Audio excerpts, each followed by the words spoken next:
We're live. Okay, all right.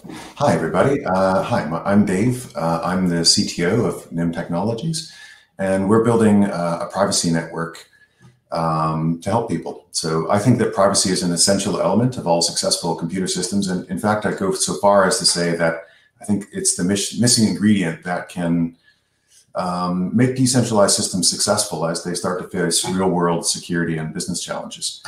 So here's the stuff we're going to cover in the slide, in the presentation. So what is privacy anyways? So people often talk about privacy, but we should try to define it so we actually have a subject that we're talking about. We're going to cover network privacy. And part of the reason for that is we can do all kinds of fancy stuff to try to provide privacy to things that are happening, let's say on a blockchain or in a backend system somewhere. But if you don't have all layers of the stack covered, then you're going to run into real problems with privacy because let's say, for example, let's take the simplest possible case. You have some sophisticated system to ensure that whatever you're doing in a blockchain, maybe your currency transactions are private, but then you just directly connect to that system and reveal your IP address, for example. And that's the kind of thing that can cause you real privacy problems, because if somebody can figure out, okay, it was this IP, therefore it's this person, suddenly, well, if it's that person, then this account belongs to this person, here's what they're doing. This is the reason that at Nym, we're trying to build an integrated privacy system that works at all layers of the stack at once. So I think that's quite important. The next part we'll talk about is decentralized credentials, which gets us a bit more close to the Cosmos ecosystem. We have a plan to actually incorporate Nym's decentralized credentials into Cosmos as a privacy-preserving solution for things like coin transfers. The idea is to have it as a Cosmos module that you can add to your Cosmos blockchain. And so we'll cover a little bit of that. It's worth saying that we're just at the initial design phase of that. That is, the technology works in its basic form, but we haven't thought yet exactly how we're going to apply it to Cosmos. So there's still a lot of work to do there. Okay, so let's talk about it. What is privacy anyways? Privacy is the ability of an individual or group to decide what kind of information they want to expose about themselves. So it's a matter of individual choice. Now, I believe very strongly that privacy is both an individual good and a social good, and we don't have enough of it these days. Privacy is different than anonymity. I might want you to know, I might not want you to know, for example, how much money I have in my bank account or how little money I have in my bank account. Either of those could be bad, but I could potentially tell you that information if I wanted to. That is, it's my choice. So that's privacy. Anonymity is different. Anonymity is the ability for users to hide their relations to particular operations among a group of other people, basically. So there's something called an anonymity set. You can't really be anonymous in computer systems by yourself. You have to bury yourself in a crowd of other people that are doing similar stuff to you so that you can't be picked out of the crowd. In the context of anonymous communication, which we're just about to cover in the networking section, the main goal is we want to hide who is communicating with whom. Nym is it's kind of a weird project. It has a blockchain in it, but it's not necessarily a blockchain project in the traditional sense. That is, we're trying to provide two kinds of privacy services for people on the internet, basically. There's the mixnet is the network security layer. So it's a kind of better than Tor network security layer. That's how I like to think of it. And then we have a signature scheme, which I'll get deep into the details of, just so you can understand that. It's worth understanding that although we're taking cryptocurrency as one of our kind of key initial things that we're doing for helping people with privacy, it's not just for blockchain projects. That is, you could potentially use the network component to the mixnet to protect your web traffic or to protect your instant messaging traffic or any kind of communication that you want to have. So it's just worth understanding that probably. So I'll deal with network privacy first. So why is network layer anonymity important? This talk is supposed to be about on-chain privacy using credentials. So you might be asking yourself, what does the network have to do with anything? Part of the answer is that, the simple part of the answer is that most people think of Nym as a network privacy project. So it makes sense if you understand what that aspect of it is. So somebody goes, oh, Nym, oh, I've heard of that. Yeah, that's the network privacy. And you go, oh, I don't know why they're saying that, because I thought it was something completely different. So it's worth understanding and explaining that aspect of things. But the more fundamental reason, as I'll try to explain, is that on-chain technologies aren't really enough to provide full, strong privacy. You need to have integrated privacy protections all the way up the stack, from the network layer through to blockchain transactions or any other activity you're doing, basically. So what is network layer privacy all about? So the first thing that's worth saying is that the internet as we know it today was initially a side project of the US Defense Department, and it was focused on developing a fast packet switching network for casual communication. It wasn't for classified communication. Everything was wide open on the internet in the olden days. Most of the security features of the internet have actually been retrofitted onto this early free and easy, we're all friends here kind of environment. So what is metadata? This is the thing, this is what we're concerned about in our network layer. Metadata is everything about the communication that's happening except for the content. So if I send you an instant message, it might say, hi, Alice, for example, and that we can protect that content, hi, Alice, with encryption. But basically, everything else about the communication is actually wide open to anybody who can record the traffic on the internet or on the network itself. So that includes who's communicating with whom, when did I say hi, Alice? You know, it could be at different times, that might have very different meanings. How often does the communication happen? From where does it happen? Do I just say one small few bytes of information, or am I sending like a large file, for example? That's something that would be very interesting to know. What is the sequence of communication? That is, does Alice ever respond to Dave, or does Alice then always talk to Bob after hearing something from Dave? That's actually quite interesting. And what is the dynamic of the group? Like, who initiates communication, for instance? A lot of that stuff is very, very sensitive information, and in the context of any kind of traffic analysis that people want to do, that metadata carries a vast amount of sensitive information and can be almost as revealing as the actual content of the message. So a lot of the time when we get questions about this, like, how does this relate to blockchains, and how does this relate to other systems, people ask us a series of questions. So it's maybe worth trying to cover them off. So does end-to-end encryption not handle this? And as I've just explained, no, not really, because you can use end-to-end encryption to hide the content of the message, but none of the metadata is protected at all. So all of those things I just talked about in the last slide are wide open for analysis. What about Zcash or zero knowledge proofs, or that sort of thing? Again, those happen in let's say on a blockchain. They don't protect what the communication metadata was before it got to the blockchain. So I don't know, let's say you're running a DeFi system and you're worried about front running, and you have some really big accounts that can really move the market around or something like that. Anybody who can basically monitor the whale end of the communication, and then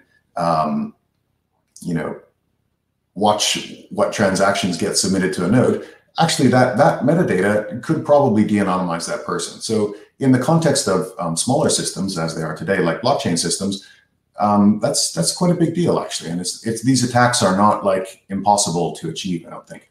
And another question that we get asked is, well, what about VPNs and Tor? So a VPN basically provides network level protection by building a tunnel from your computer to the VPN provider and then out to the big world.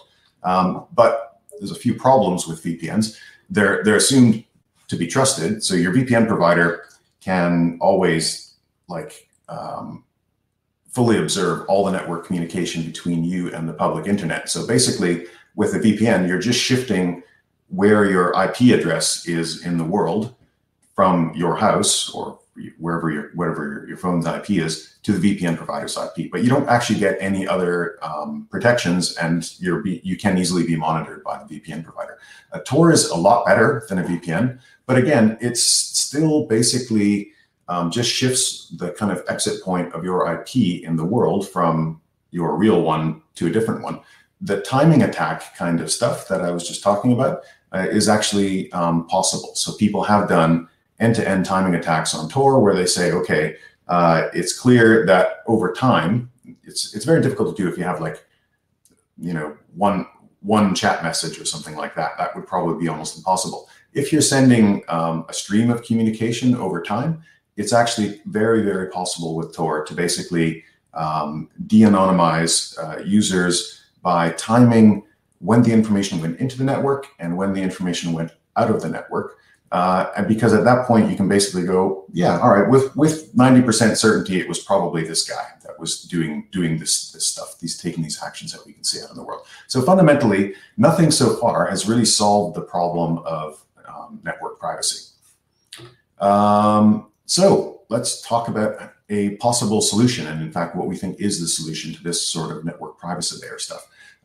Back in the 1980s, David Chaum, who's a cryptographic genius, proposed what's called a mixed network, which is a set of cryptographic relays, so nodes, that are basically hiding the correspondence between who's communicating with who. So in our system here, we have Alice and we have Bob, and Alice is wanting to communicate with Bob. And note that there are other people on the slide as well. So it says others. Those people are also assumed to be communicating through the same mixnet.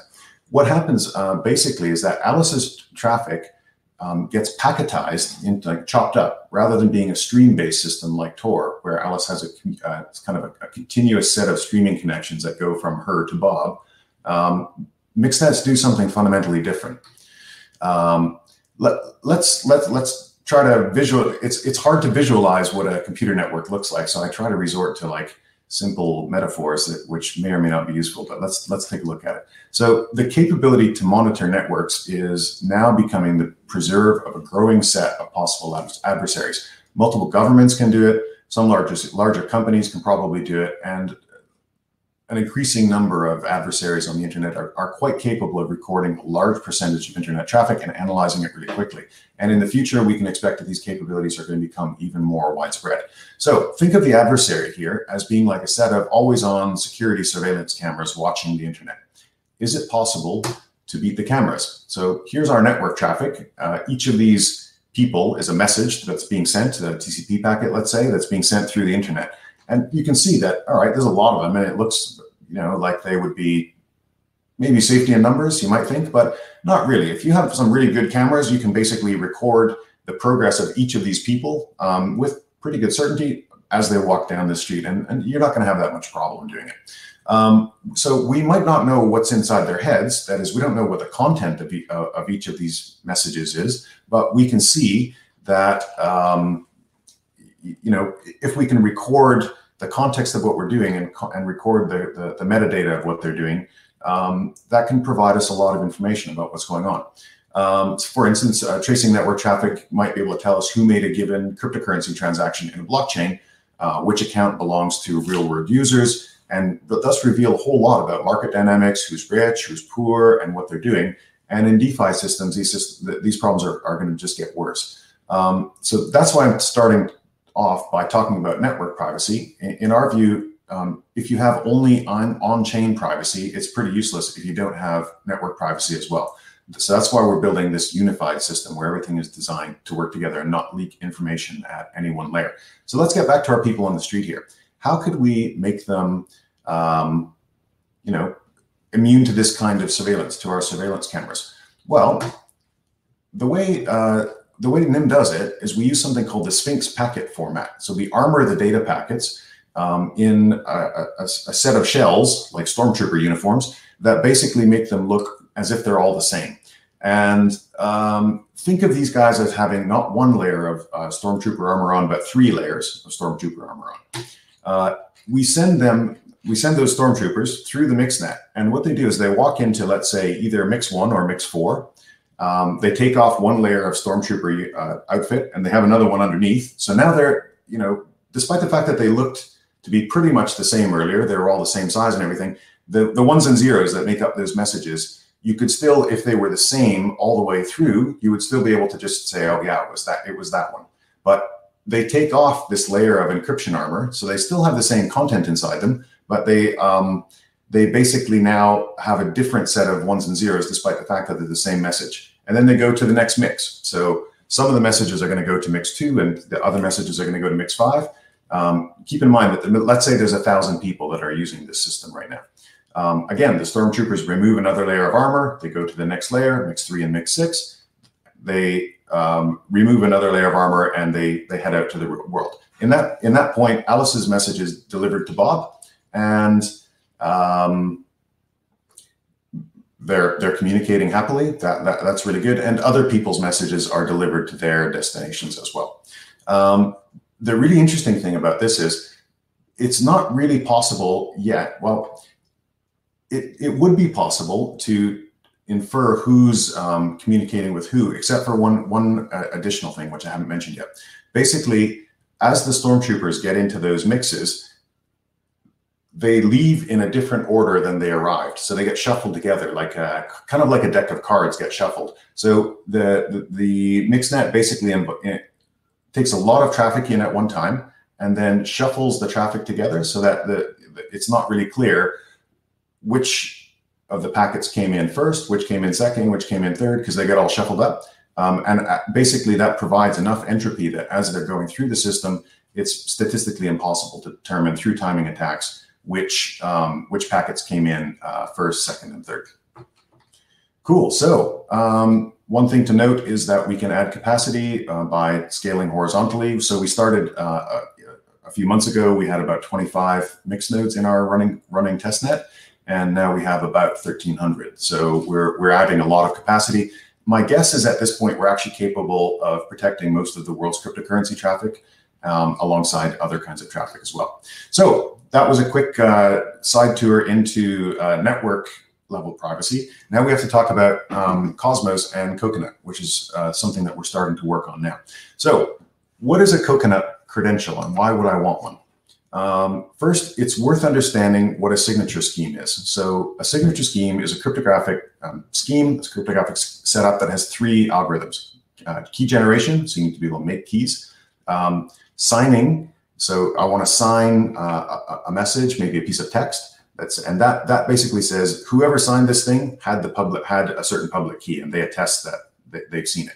And anyone at the other end can verify that has the public key. So the private key signs, the public key verifies. We're using a signature scheme here called Coconut, which was developed at University College London by some friends of ours. Coconut is basically a blinded signature scheme, and that means it has some additional properties. So the first property is blind issuance. So David Chaum, again, cryptographic genius, invented blind signatures, and these have some additional properties and functions. So let's take an example of a fictional eCash scheme, like a privacy-preserving cache, right? So blind issuance is basically to say, I create a claim, I write down a statement that says I have $1, and I write it in clear text, but I want the bank, I want to send this note to the bank alongside $1, and basically I want them to give me a signature back from they're an authority, right? Because I've just given them $1, so they can actually attest that, okay, this credential, this thing that they're going to give me back actually is worth $1 because it could be redeemed potentially at the bank. But I don't want the bank to know that I'm me. That's the privacy part. So I blind the claim, that is, I turn it into gobbledygook, and I send it to the bank along with $1. The bank signs it and saying that they attest I have $1 in my account, despite not knowing who I am, and they return the signature to me. So I then unblind that credential, which delinks it from what I got back from the bank. So there's a lot of cryptographic magic happening here. I now have a bearer token, which attests that I own $1.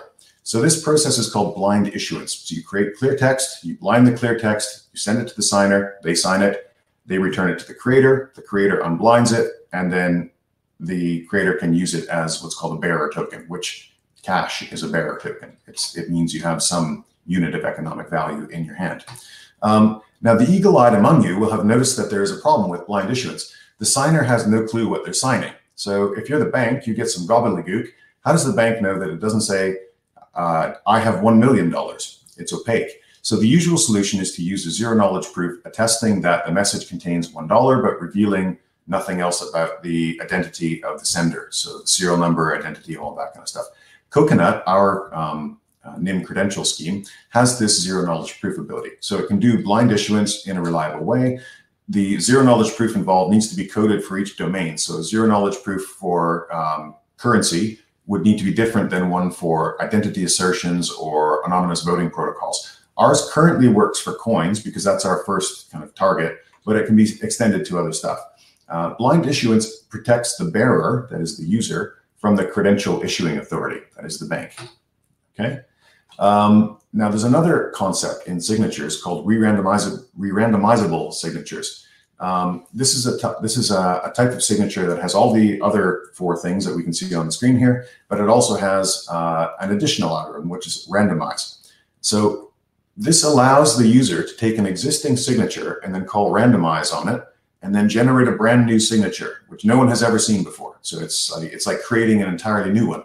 But the newly generated signature, magically, is still valid for the same underlying message. The new bit string in the re-randomized signature is equivalent to the original signature, but not linkable to it. So even if the bank gave you back a credential and said, oh, if you present that credential later, they could go, oh, well, yeah, all right, that's interesting. You must be the person who generated this, right? But if you can re-randomize it, you're making a new one. The really interesting thing about that is basically that the underlying message remains the same. And say in the case of a coin, then like double spending protections actually apply. So we've got a few questions here. I'm gonna try to get to the questions just at the end of the presentation if I can. So let me just keep going. Sorry, 1 second. Cool. Great. So, okay. Next part. The next thing that we can do is something called selective disclosure. So in a traditional credential scheme, the signer signs the message, and then later the verifier has to verify the entire message. So they have to have the full message in order to verify it. Selective disclosure allows us to reveal only some parts of the message and keep other parts of it private. So let's use another example. Let's say we have a passport with a name, nationality, age, a photo, place of issue. And let's say we want to go to the pub. Okay, so I want to go, I have to prove that I'm over 18. Selective disclosure allows us to simulate revealing only certain aspects of the passport attributes that we have. So in order to prove my age to get into a bar, the only thing that the bouncer needs to see is my age and my photo, but they don't need to know that my name is Dave and my nationality is Canadian and I was born in Thunder Bay. So it's like all of those things are totally not useful for the bouncer, and there's no reason that I should need to reveal them. So basically, this selective disclosure allows us to simulate, hiding certain aspects of what's in a credential and revealing other ones, and that can be very useful when you're designing all kinds of systems. Actually, yeah, cool. So selective disclosure can be applied to normal signature schemes, that is without blinding or re-randomization. That is, you could get a signed message from an authority and disclose it selectively. Now this provides privacy against the relying party, the bouncer, but if you go again to the same pub or if the passport authority sees the message, those parties could break your privacy if you have only selective disclosure. So if we combine blinded credentials, re-randomizable signatures, and selective disclosure, we can protect the user's privacy against multiple shows or uses of the credential at the pub. So the bouncer will always think it's the first time you've been there. Every time you show them your credential, it's like it's a brand new one. So they can't tell that you've been there before. And we can also protect ourselves against the passport authority or a bank or the validators of a blockchain system because they will have no way of linking the credentials that you were given to the credential you use, because it's been re-randomized and it was blindly issued. So this is basically the properties of the signature scheme that is Coconut. Now, all of these things previously existed in credentials literature. None of these are, are particularly new. Some of them are actually quite old. But the key thing is that they only existed in centralized systems. Nym credentials are decentralized. So instead of having one authority that signs, it has the ability to have multiple authorities sign, either altogether or as a threshold signature, like, I don't know, 67 out of 100, for example, is a good number. This is the main theoretical advance. So it makes all this other stuff possible to use for the first time in a decentralized context. So this is known as a threshold signature scheme. If you're familiar with credentials in the web world, like I come from a more of a web background in the old days, you might think of Coconut credentials as being something like a JWT, like a JSON Web Token, that can be issued by decentralized issuers, like validators, for instance, and then re-randomized and using blind issuance to like protect the identity of whoever then presents that token later. Now, what is it good for? So it's actually, I think personally, I think that that Coconut, I'm actually much more excited about it than the mixnet. I see the mixnet as a almost like a kind of a boring transport technology in some senses, but I think the token has a lot more potential for creative, building creative stuff, basically. So in our case, we're planning to use the Coconut credential, which we do have working, for anonymous billing. So in order to use the Nym network, basically you'll present an anonymous credential at the front door, having bought it from someone. We can go into what I don't want to get heavily into what our business model is, but that basically you'll be able to present a Coconut credential and basically get access to the system. So then you can protect your network traffic. You could use the Coconut credential for selective disclosure credentials. Maybe like a good example might be medical data. So I have some medical data friends, and they're like, oh, wow, that would be really interesting, because we would be able to, have someone's aspects of their medical history, for example, and be able to basically protect those things and reveal only certain parts of it. And then private crypto transactions, which is what we're talking to Cosmos about. I don't have time to show the video of that in action, sadly, so I'm just going to have to skip that. But I just quickly, to end off, the current status of Nym and Cosmos is the mixnet is basically starting to work. Coconut works right now. We will initially be using Coconut as an anonymous billing credential within Nym. And then once that works, we're planning to wrap the Coconut credential system up into a Cosmos module for use by other people in their own systems. And basically, the way it will work is sort of like eCash. So if you think of currency on chain as being similar to a banking system, a Coconut credential is sort of like taking cash out of the bank. So you get the cash, the bank's overall balance goes down, so that the amount of tokens available in the system get a little bit less. And then you've got this thing in your hand. You can then re-randomize it and present it somewhere else later. And that money will then become available back in the system again. You can transfer it around however you want. So basically, that's a very quick sort of view of how the Nym credential works and what we're planning to do with Cosmos. Now I've got some questions here. Sorry, guys. What additional latency does Sphinx network could do for packet transfers? We can currently, there's a lot of optimizations that we can do, but I think we're getting about 1,000 transactions per second through right now, or 1,000 packets per second through. I'd like to see that go up massively. We have some stuff going on to improve that. We can add variable latency depending on the privacy characteristics you want, is the simple answer. Cool. I'm not sure if I'm out of time. Yes. Okay. Well, great. Thanks, everybody. Awesome. So we're going to transition to the next talk now. Thanks so much.